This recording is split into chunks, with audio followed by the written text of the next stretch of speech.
Would you trust a homeless boy in duct-taped boots if he promised to heal your daughter? What he did next changed everything. It was a cold, grey morning in Birmingham, Alabama. The kind of cold that made your breath show and your fingers sting.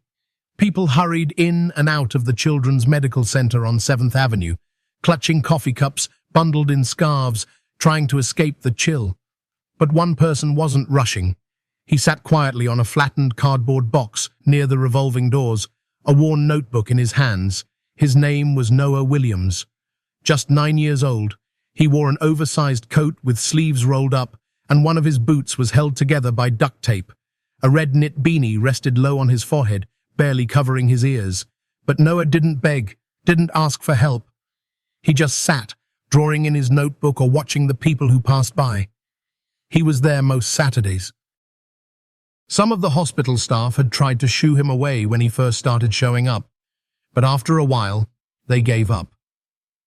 Noah wasn't a troublemaker.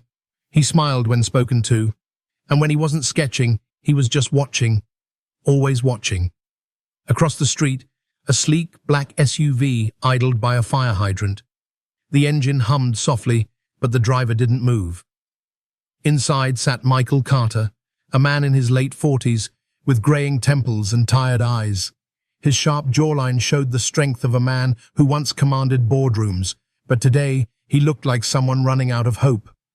In the back seat, his daughter Lily Carter sat in a booster chair, her brown curls falling over her shoulders. Her eyes were wide, but they stared at nothing, lost in a quiet world of her own. Lily was just 6 years old, but her legs didn't move. They hadn't moved since the accident. Michael opened the door, stepped out, and carefully lifted Lily into his arms. She didn't say a word. She didn't look at him. Her small body felt too light in his arms, too still. As he carried her toward the hospital entrance, Noah watched them. At first, it was just a glance, but then Noah's eyes followed them, his gaze lingering on the way. Michael's face looked a mix of fear and exhaustion, and the way Lily's eyes seemed to look through the sky, not at it. Noah closed his notebook, tucked it under his arm, and stood up. "Sir," he called out, his voice clear and steady, "I can help your daughter walk again." Michael stopped mid-step. He turned, eyes narrowing at the sight of the boy. A small, ragged figure with a confident voice. "What did you just say?" "I can help her walk again," Noah repeated, stepping forward. There was no smile, no sign of a joke, just that same calm, serious expression. Michael's grip on Lily tightened. "That's not funny, kid. I wasn't joking." Noah's voice didn't shake. It was steady, almost too steady for a boy his age. Michael looked Noah over the worn coat, the duct-taped boot, the cracked lenses of the glasses hanging from his shirt collar. This had to be some kind of scam, some trick. "Listen, kid," Michael muttered, turning away. "You don't know anything about what we're dealing with." "I don't have to know her to help," Noah replied, his voice firm but gentle. Michael didn't answer. He carried Lily inside without looking back. But as he sat in the waiting room, the boy's words kept echoing in his mind. "I can help your daughter walk again." The doctor spoke in careful, measured tones, using words Michael had heard too many times. Long road ahead. Manage expectations. Therapy may help, but no guarantees. He nodded along, pretending to listen. But all he could think about was that boy. When the appointment ended, Michael carried Lily back to the car. The wind had picked up, biting at his face. As he strapped her into her seat, he glanced back at the hospital. And there, just outside the revolving doors, sat Noah, still drawing in his notebook. Michael hesitated. Then, without thinking, he walked over. "You again," he muttered. "Why would you say something like that? You think this is funny?" Noah shook his head. "No, sir." "You don't even know her," Michael snapped. "I don't have to know her to help," Noah repeated. Michael felt anger boiling inside him, not just at this kid, but at the whole world. You're 9 years old. What could you possibly know about helping someone like her? My mom used to help people walk again, Noah said quietly, his fingers tracing the edge of his notebook. She was a physical therapist. She taught me things. A therapist? You? Michael scoffed. So you watched your mom work and now you think you're a doctor? I watched her help a man walk after 5 years in a wheelchair, Noah said, his voice calm. She didn't have machines or nurses, just her hands, her patience, and her faith. Michael stared at him, disbelief mixed with something else, something closer to hope, but buried deep. I don't have time for this, he muttered, turning away. Give me 1 hour, Noah called out, his voice strong against the cold wind. 1 hour. If I can't help, you never have to see me again. Michael stopped. He looked back at Lily, who was staring at the sky again, her tiny fingers resting limply on her lap. Maplewood Park tomorrow at noon, he said. Don't be late. Noah nodded. I won't be. The next day, the sun broke through the grey sky, but the chill lingered. Michael Carter drove slowly through Maplewood Park, his eyes scanning the open field until he saw him, Noah Williams, sitting on a bench beneath the wide old oak tree. Michael parked and carefully helped Lily out of the car.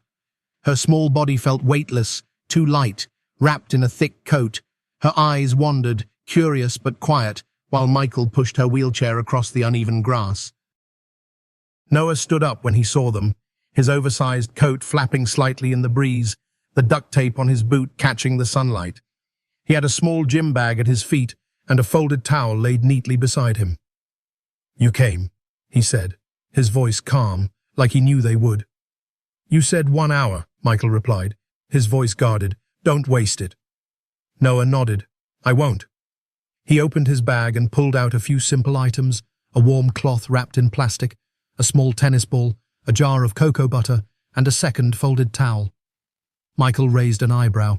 What's all that for? Warmth, pressure, and movement, Noah explained simply.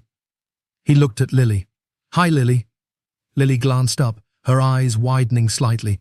How do you know my name? Your dad said it yesterday, Noah replied with a small smile. I remember stuff.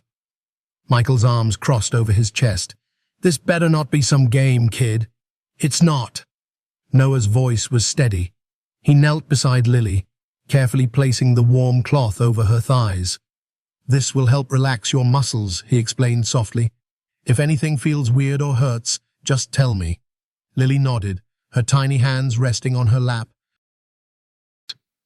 For the next few minutes, Noah worked quietly. He spoke to Lily in a calm, gentle tone, explaining every little thing he did. The warm cloth relaxed her muscles, the tennis ball pressed lightly against pressure points, and his hands moved her legs in slow, gentle motions. Michael watched, his skepticism warring with something else, a faint, flickering hope. You ever done this before? He asked. My mom used to help people, Noah said, not looking up. She was a physical therapist. She taught me things. And now you're the therapist? Michael's voice was sharp. No, Noah replied. But I remember what she did. I remember how she talked to them, how she made them feel like they mattered. Sometimes, that's the most important part. Lily's eyes stayed fixed on Noah. It feels warm, she whispered. That's good, Noah smiled. Warm means your muscles are listening. They remember how to move. As he continued, Noah asked her simple questions. What's your favorite color? Do you like animals? Ever been to the zoo? At first her answers were short, but soon she started asking questions of her own. Do you live here? Why do you wear that big coat? Are you a doctor? No, Noah laughed lightly. Just a helper. Michael shifted on his feet, watching the way Lily's face began to brighten, how she listened intently, how her tiny fingers curled and uncurled against the armrests of her chair. After about 20 minutes, Noah gently tapped her knee. Lily, can you try wiggling your toes? Just a little. Lily's brow furrowed, her eyes fixed on her feet. Nothing happened. That's okay, Noah said softly. Sometimes it takes a while. Your body just needs to remember. It never remembers, Lily whispered, her voice tinged with sadness. But it will, Noah whispered back. Because you're trying. And as long as you try, there's a chance. Michael cleared his throat. All right, I think that's enough for today. One more thing, Noah said, reaching into his bag. He pulled out the small jar of cocoa butter, rubbed a little on his hands, and gently massaged it into Lily's legs, his touch light and careful. This helps with circulation, he explained. My mom used to say even muscles like to be cared for. Lily smiled, just a little. When they were done, Noah packed up his things.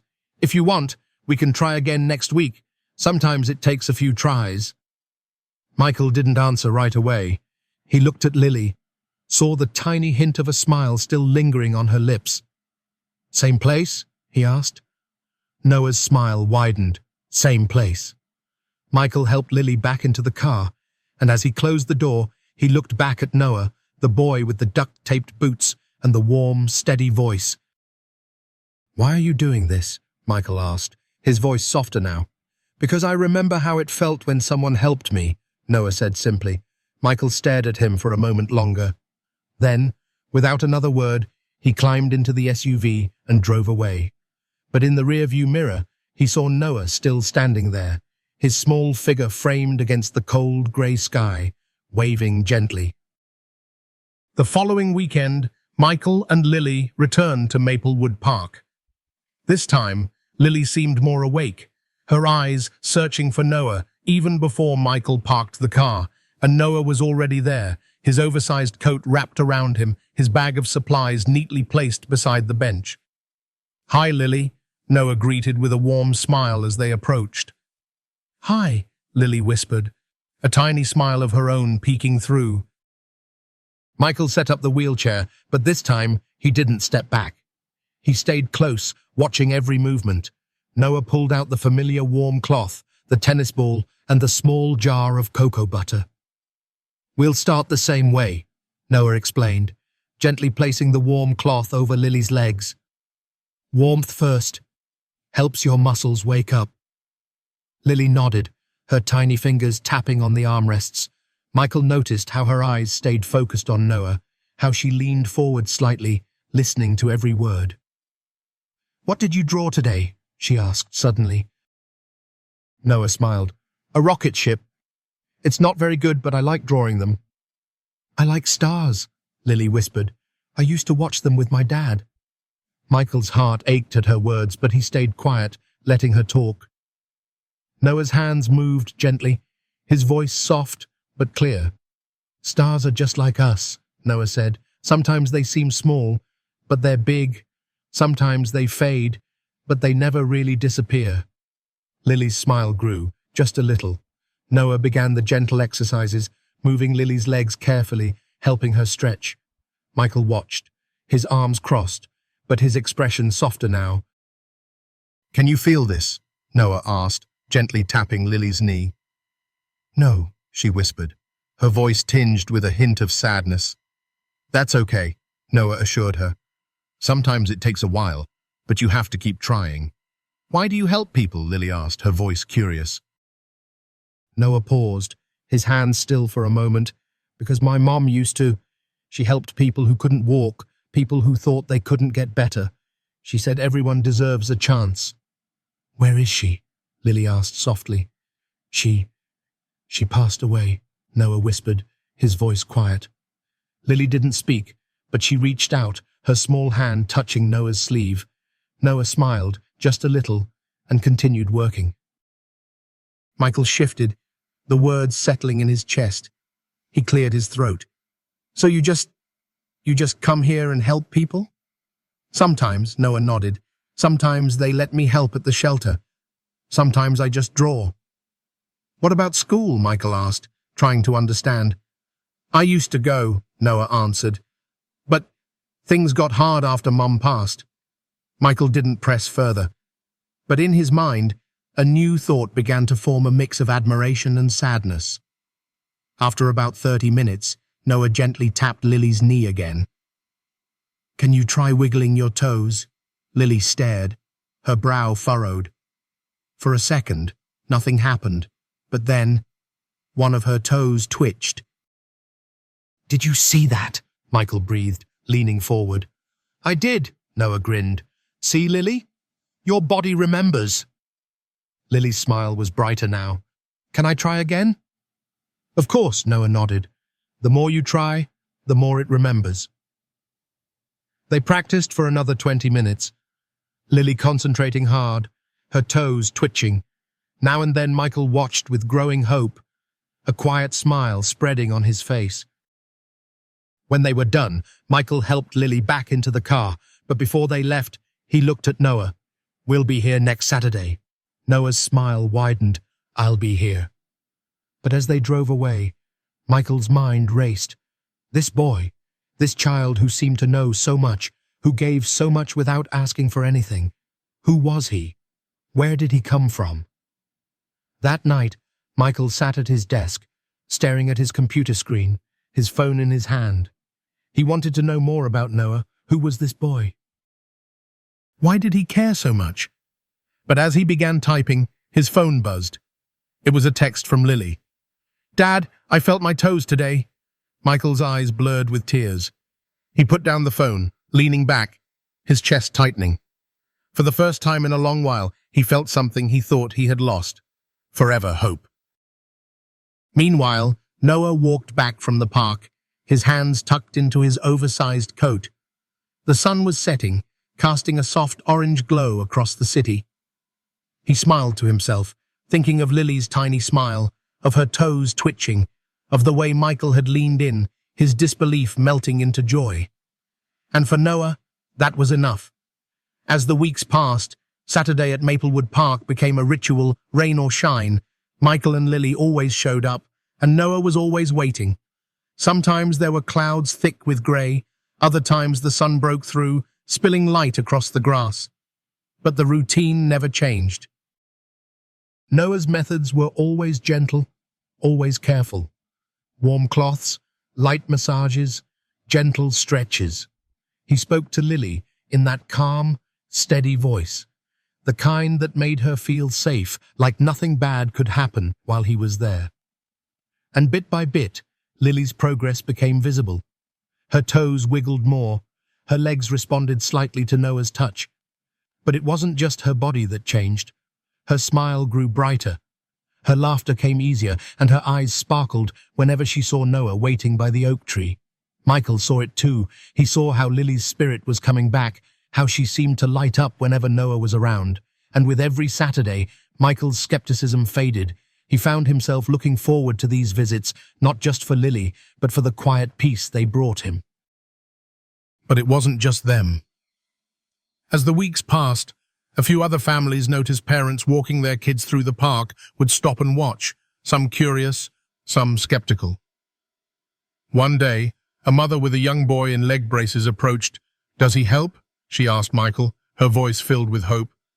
Michael looked at Noah, who was smiling and encouraging Lily as she tried to lift her knee. "He does," Michael replied softly. The woman nodded, watching for a while before walking away. But the next Saturday she was back, this time with her son. Noah didn't hesitate. When he finished with Lily, he knelt beside the boy, asking his name, asking about his favorite games, making him smile, and then, just like with Lily, he began gently guiding the boy's legs, encouraging him, whispering words of hope. Michael noticed how easily Noah made connections, how his calm voice seemed to melt away fear. "You could do this for a living, you know," Michael told him one day, half joking. "Maybe," Noah smiled, "but right now, I just want to help." Lily's progress continued. One chilly Saturday, she leaned forward and whispered to Noah, "I want to try standing." Michael froze. "Lily, are you sure?" "Just for a second," she whispered, her eyes meeting Noah's. "Can we try?" Noah nodded, his voice calm. "We can try, but you don't have to rush." Lily shook her head. "I want to." Michael's hands trembled slightly as he moved behind the wheelchair. Noah knelt in front of Lily, his small hands warm and steady on her knees. "All right, Lily. I'll help guide your legs. Your dad will help you balance. We go slow, okay?" Lily nodded, her small hands gripping the armrests. "On three," Noah whispered. "1, 2, 3. Michael gently lifted her under the arms, and Noah guided her legs, adjusting her feet. For a moment, nothing happened. But then, slowly, Lily's legs straightened. She didn't stand on her own, but she stood her weight balanced between Noah's careful hands and Michael's support. Lily's eyes widened. "I'm standing," she whispered, her voice a mix of shock and joy. "You are," Noah smiled, his voice soft but full of pride. Michael's eyes filled with tears. "You're standing, sweetheart?" Lily giggled, her smile the brightest it had ever been. "Can we try again next time?" "We can try as many times as you want," Noah promised. When Michael lifted her back into the wheelchair, he couldn't stop staring at her, his heart racing, his hands still shaking. "Thank you," he whispered to Noah. "We're just getting started," Noah replied. That night, as Michael tucked Lily into bed, she looked up at him. "Dad?" "Yeah, sweetheart?" "Can Noah come to our house one day?" Michael smiled, brushing a curl away from her face. "We'll see." But in his heart, he already knew the answer. This boy, this strange, gentle, kind boy, had become more than just a helper. He had become part of their lives. But not every Saturday was filled with sunshine and smiles. One grey, drizzling morning, Michael pulled the car up to Maplewood Park, but something was different. Lily sat in her wheelchair, her arms crossed, her face turned away from the window. "I don't want to go," she whispered. Michael paused, his hand on the door handle. "Lily, Noah will be waiting." "I don't care," she muttered. "It doesn't work. It's just a game." Her voice cracked, and Michael's heart clenched. He leaned over, brushing a strand of hair from her face. Hey, sweetheart, what's wrong?" Tears brimmed in Lily's eyes. "I tried this morning, Dad. I tried so hard I wanted to move my legs. But they won't listen. They never do." Michael's hand tightened on the steering wheel. "Lily." "He's lying," she whispered, her voice choked. "Noah, he's just pretending, and I'm pretending too." Michael felt the ache in his chest, but he knew he couldn't force her. "Okay," he whispered, "we don't have to go." But as he started the engine, he looked through the rain-spattered windshield. There, under the old oak tree, Noah stood. He wasn't sitting, wasn't drawing. He was standing, watching the car with that quiet, steady gaze. Michael's fingers drummed against the steering wheel. He felt the urge to drive away, to protect Lily from another disappointment. But something in him wouldn't let go. "Lily," he said softly, just one more time. If you don't want to do it after this, we won't. I promise." Lily didn't answer, but she didn't protest when he opened her door. Michael lifted her gently, carried her across the damp grass, and set her in her wheelchair. He pushed her slowly toward the oak tree.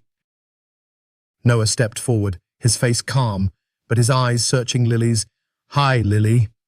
She didn't look at him. Michael cleared his throat. "Noah, she's having a tough day. Maybe we should—" "It's okay," Noah said softly, kneeling beside Lily. "Lily, you don't have to try today. We can just sit. We can just talk." Lily's lips trembled. "It doesn't work. My legs, they're broken." "They're not broken," Noah whispered. "They're just quiet. Sometimes it takes time for them to remember." "But what if they never remember?" she cried, tears spilling over. "What if I'm stuck like this forever?" Noah reached out, his small, warm hand covering hers. "Then you still won't be alone. I'll be here, even if your legs are quiet. I'm not going anywhere." Michael swallowed, a lump rising in his throat.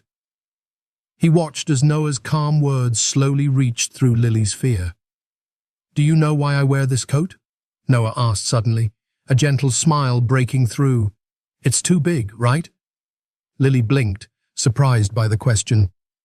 Yeah. It was my mom's, Noah said quietly. She always said it was my helper's coat. She said whenever I wore it, I could help people, even when I was scared. Lily looked down at the oversized sleeves. Are you scared now? Sometimes, Noah admitted, but I keep showing up, because that's what my mom would do. Lily's lips quivered. So, even if I can't walk, even if you can't walk, Noah whispered, I'm still here. The rain softened, turning to a gentle mist. Lily's tears slowed. Her small fingers gripped the armrests of her chair, but her eyes stayed locked on Noah's. Can we try again? She whispered. Noah's smile was soft, but his eyes were bright. Whenever you're ready. And so they tried again. Noah's hands were gentle. Guiding her legs, Michael stood behind her, his hands resting on her shoulders, steadying her. Lily concentrated, her brow furrowed, her breathing slow and steady. Her legs didn't move much that day, maybe just a tiny twitch, a slight flex. But something changed. Not in her muscles, but in her eyes, that quiet light of hope beginning to shine again. When they finished, Noah helped tuck the warm cloth around her legs, his voice calm and steady. It takes time, Lily, but you're strong, stronger than you know. On the way home, Lily was quiet, staring out the window, but just before they reached their house, she looked up at Michael. Dad? Yeah, sweetheart? I don't want to stop, even if it takes forever. Michael's eyes filled with tears. We won't stop, sweetheart. Not ever. The air was crisp, carrying the scent of fallen leaves as autumn settled over Birmingham. At Maplewood Park, the oak tree stood like a quiet guardian, its branches rustling gently. Michael parked the car, and this time he didn't even have to ask. Lily smiled and reached for her wheelchair, her eyes bright with quiet excitement. Noah was already waiting, his familiar oversized coat wrapped around him, his notebook tucked under his arm. He waved as they approached. Hi, Lily. Hi, Mr. Carter. Hi, Noah, Lily chirped, her smile contagious. Michael returned the smile, but his eyes were on Noah. Got something new for us today? Noah's smile widened. Actually, yes, I was thinking we could try something a little different. He pulled out a thin, soft yoga mat and unrolled it on the grass. Then he took out a small folded blanket and a pair of thick wool socks. Lily, today we're going to help your legs remember how to feel the ground. Lily's eyes widened. But I can't. Not yet, Noah interrupted gently. But feeling is the first step. Michael watched as Noah carefully removed Lily's shoes and helped her slip on the warm socks. He guided her feet onto the soft blanket, making sure she was comfortable. All right, Noah whispered, his voice calm. Lily, I want you to close your eyes. Just focus on your feet. Feel the warmth of the blanket. Feel the soft grass underneath. Lily's brow furrowed, but she nodded, her tiny hands resting on the wheelchair's armrests. Can you feel anything? Noah asked. Lily was quiet for a moment, her face scrunched in concentration. I think it's warm. That's good, Noah whispered, a smile spreading. Your legs are listening. He began gently tapping her feet, his touch light and rhythmic. Your body remembers, even when it forgets. Sometimes it just needs a little help remembering. Michael watched, his arms crossed, but there was no tension in his stance, just quiet hope. Lily, can you try wiggling your toes? Noah asked, his voice soft. Lily's eyes remained closed, her lips pressed together. For a long moment, nothing happened. Then, a faint twitch. Her big toe moved. Dad! Lily gasped, her eyes flying open. Did you see that? Michael knelt down, his smile wide. I saw it, sweetheart. I saw it. Lily giggled, her face glowing. Noah's smile was calm, but his eyes sparkled. You see, Lily? It's there. Your body remembers. They spent the next half hour repeating the exercise. Noah used different textures, a cool, smooth stone, a soft towel. even a dry leaf letting Lily's feet experience different sensations. Her giggles filled the air, her curiosity growing with each new feeling. Michael's heart felt lighter than it had in years. He found himself sitting on the grass beside her, holding her hands, laughing along with her. But as the session ended, and Noah helped slip Lily's shoes back on, Michael's smile softened. "Noah, where did you learn all this?" Noah's gaze dropped slightly. "My mom. She always said that when people feel, they remember, and when they remember, they heal." Michael's expression grew serious. "Your mom, she was a therapist." "Yeah," Noah nodded, his voice quiet. "She helped people walk again, people who thought they never would." "And now you help people," Michael whispered, more to himself. Noah smiled, his small shoulders rising in a shy shrug. "I try." As they packed up, Michael looked at his daughter, her cheeks flushed, her smile wide, her eyes full of light. "You do more than try, Noah," Michael whispered, his voice thick with emotion. "You give hope." Noah looked up, his smile warm. "Hope is like the sun, Mr. Carter. Even on cloudy days, it's still there." On the way home, Lily couldn't stop talking. About the warm blanket, the cool stone, the way her toes had moved. Michael listened, his heart swelling with joy. But something else stirred within him, a quiet, growing sense of gratitude, not just for Noah's help, but for the boy himself. That night, as Michael tucked Lily into bed, she looked up at him. "Dad?" "Yeah, sweetheart." "Can Noah come over for dinner one day?" Michael smiled, brushing her curls from her face. "I think that's a great idea." As he closed her door, Michael's thoughts lingered on Noah. This boy, who seemed to appear out of nowhere, bringing light and hope wherever he went. And Michael knew deep down that Noah was more than just a helper, he was a miracle. As the leaves turned golden and the chill deepened, Maplewood Park became more than just a place for Saturday sessions. It became a haven, a place where laughter replaced silence and hope pushed back the shadows. Noah's sessions with Lily grew more creative. He introduced new exercises, having her push against a small resistance band, tracing the shapes of leaves with her toes, and even trying to stand with Michael's support. Each small victory was met with cheers, and even the setbacks were met with quiet encouragement. But it wasn't just Lily who changed. Other families began to gather around. Word had spread about the boy who helped a little girl with kindness and patience, a mother with her son in leg braces, an elderly man struggling with balance, even a young girl recovering from surgery. Noah didn't turn anyone away. He greeted them all with the same warm smile, learning their names, listening to their stories, and offering his simple but powerful help.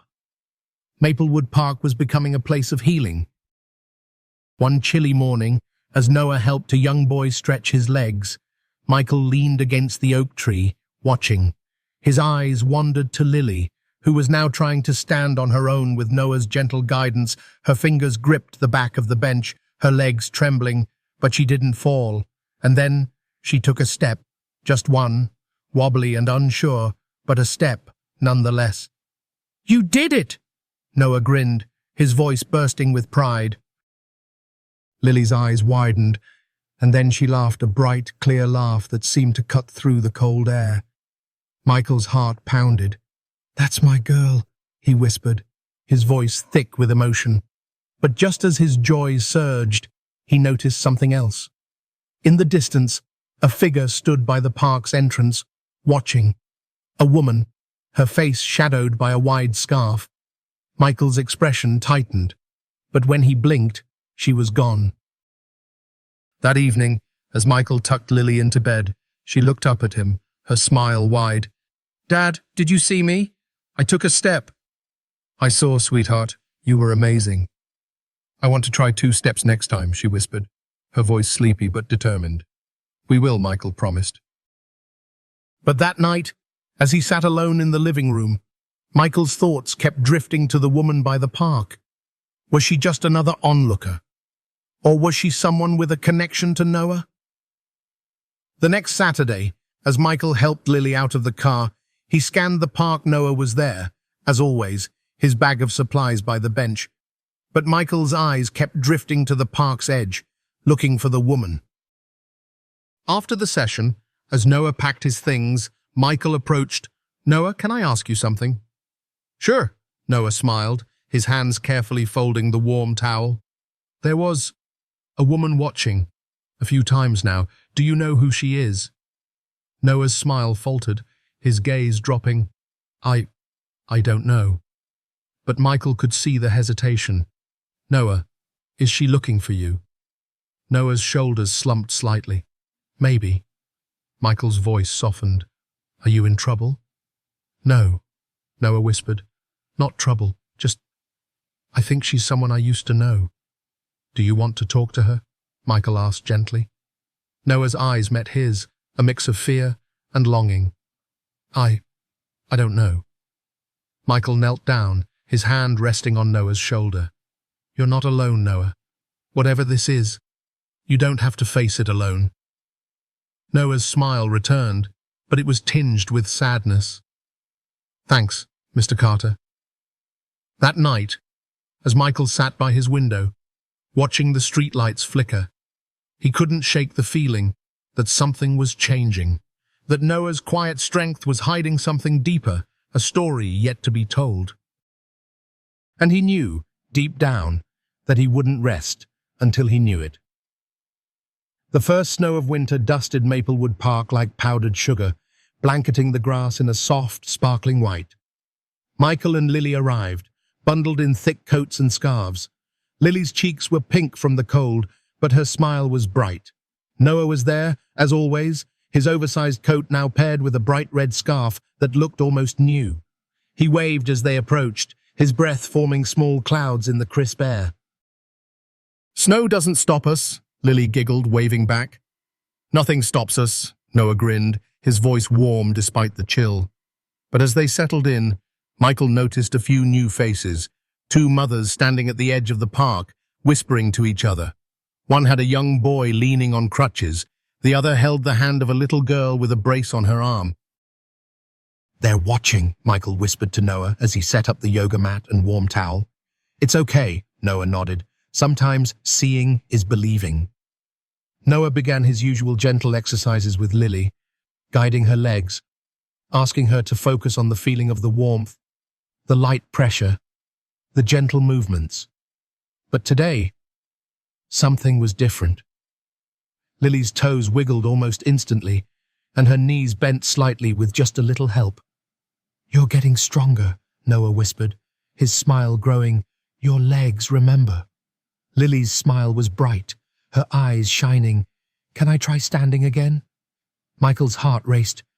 "Are you sure?" "Please," she whispered, her voice filled with quiet determination. "All right," Noah nodded. He placed his hands gently on her knees, guiding them. Michael moved behind her, his hands under her arms, ready to support. 1, 2, 3, Noah counted. Michael lifted slightly, and Lily's legs straightened. But this time, something changed.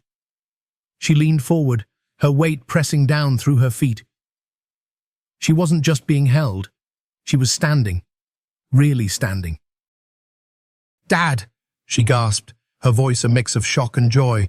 "I'm doing it!" Michael's eyes filled with tears. "You are, sweetheart. You're standing." The mothers watching whispered to each other, one covering her mouth in surprise. Lily took a shaky breath. Can I take a step?" "We can try," Noah whispered, his voice steady. "Just one." Michael adjusted his grip, his hands firm but gentle. Lily focused, her brow furrowed. Her right foot shifted forward just an inch, but it moved, then her left. 2 steps, she laughed, her voice bursting with joy.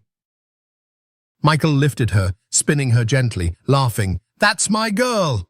Noah's smile was wide, but he stepped back, letting them share the moment. But as he turned, he saw one of the mothers approaching, her son on crutches beside her. "Excuse me," she called, her voice hesitant. Are Are you the boy who helps them? Noah nodded. I try. The woman's eyes were misty. My son, he struggles with his legs. Do you think? Noah's voice was calm. I can try. I can always try. From that day, Maplewood Park was no longer just a quiet place for Lily and Noah. Other families began to come, parents with quiet hopes, children with quiet fears. And in the center of it all was Noah, his calm voice, his gentle hands, his unwavering patience. You're creating something here, Michael whispered one day, watching the children laugh, watching Lily take another careful step. It's not just me, Noah whispered back. It's them believing is something we do together. But as the park became a place of healing, that woman, the one who had watched from the shadows, she returned. This time, she didn't stay at the edge. She stepped forward, her gaze fixed on Noah, her eyes filled with something Noah couldn't quite read. And Michael noticed too. Noah, he whispered, I think she's here for you. The snow continued to blanket Birmingham, but the cold couldn't touch the warmth of Maplewood Park.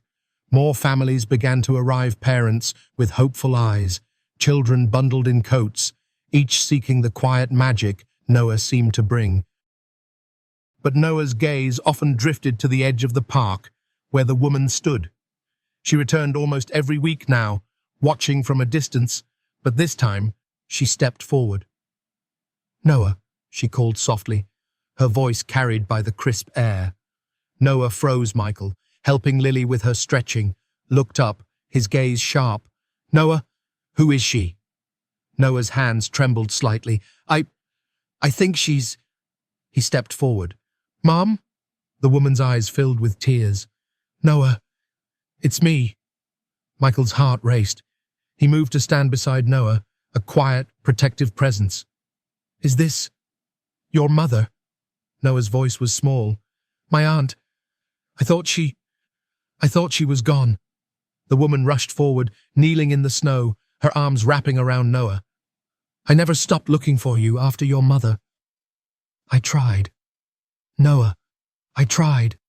Noah's small frame shuddered in her embrace. You didn't find me. I had to figure it out. I know, I'm so sorry. Her voice broke. I was lost too. Michael cleared his throat, his voice gentle. Ma'am, maybe we should talk somewhere warm. The woman stood, her eyes meeting Michael's. Yes, please. They made their way to a nearby cafe, the warmth and soft light a sharp contrast to the snow outside.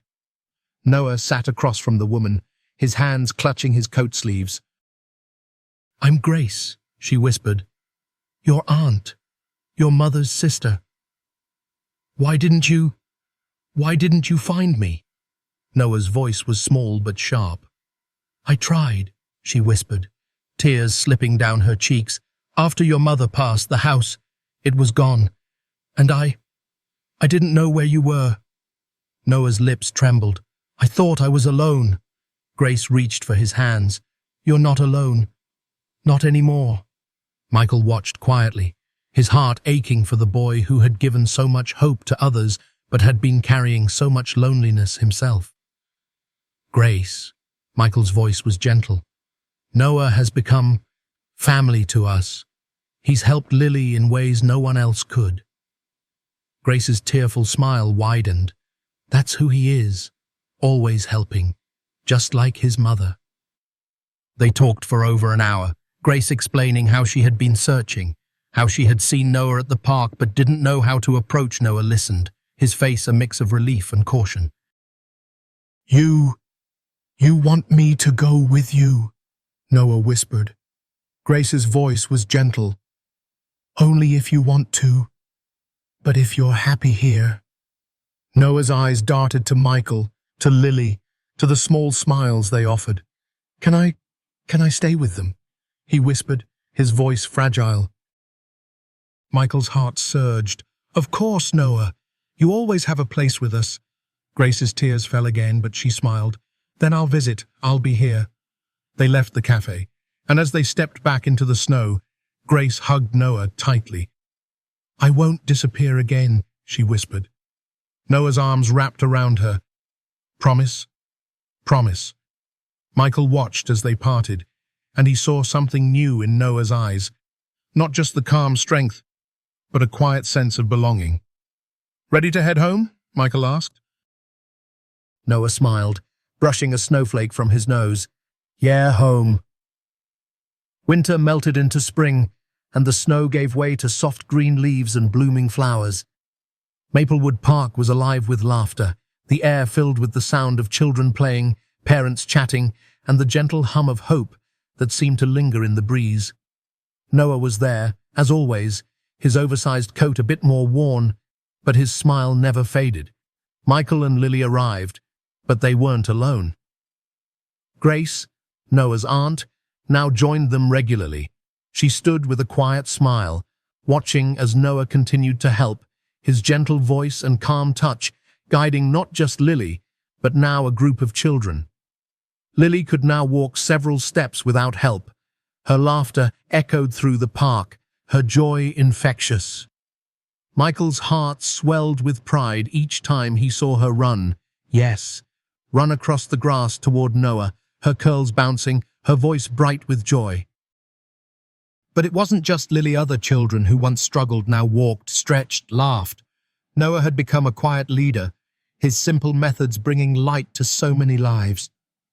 "You've done something incredible here," Grace whispered to Noah one sunny morning, her hand resting gently on his shoulder. "It's not just me," Noah whispered, watching the children laugh. "It's them, believing in each other, believing in themselves." Michael stood beside them, his voice warm. "You gave them something, Noah, something even the best doctors couldn't give." "Hope?" Noah asked, his eyes meeting Michael's.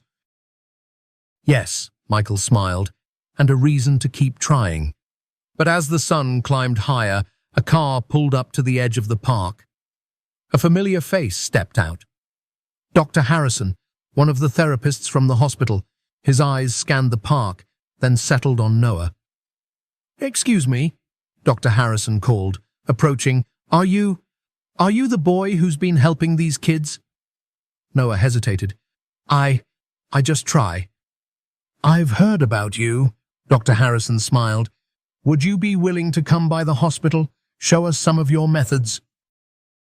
Maybe even help with some of our therapy sessions?" Michael's hand rested gently on Noah's shoulder. "It's your choice, Noah." Noah's eyes widened. "Me? Teach the doctors?" "You've already taught so many," Grace whispered, her voice full of pride. Noah thought for a moment, then nodded. "I'll try." And so, a new chapter began. Noah didn't just help children at the park. He was invited to the hospital, where he worked with therapists, showing them his simple but powerful techniques, his calm voice, his gentle touch, his unwavering patience. They became a light in the sterile halls. One day, as he guided a young girl through a gentle stretch, she looked up at him, her eyes wide. "Are you an angel?" Noah laughed, his smile warm. "No, I'm just a helper." But to Michael, to Lily, and to everyone who had seen his quiet miracles, he was something more. And on a sunny spring afternoon, as the flowers bloomed and the trees swayed in the breeze, Michael stood at the edge of Maplewood Park, watching Noah laugh with the children. "You saved us," Michael whispered, his voice choked with emotion. "Not just Lily, all of us." Grace's voice was soft beside him. "Sometimes the smallest lights shine the brightest." And as Noah's laughter filled the air, Michael knew it was true. This small boy with his duct-taped boots and his gentle hands had changed their world. Not with miracles, but with hope. This story is a powerful reminder that true healing goes beyond medicine and technology. It begins with hope, patience, and human connection. Noah Williams, a young boy with nothing but an oversized coat and a compassionate heart, taught those around him that sometimes the smallest acts of kindness can create the greatest miracles. His unwavering dedication to helping Lily walk again is a testament to the power of persistence and faith. even when the odds seem impossible. For older audiences, this story emphasizes that we are never too old to make a difference, and we are never too small to bring light into someone's life. It shows that love and kindness can build bridges where there are walls, and that a community formed by caring hearts can be a source of healing for everyone involved. In a world often focused on status and achievements, Noah's simple acts of kindness remind us that true greatness is measured not by what we have, but by the lives we touch. Whether through a smile, a gentle hand, or a few quiet words of encouragement, we all have the power to bring hope where it is needed most.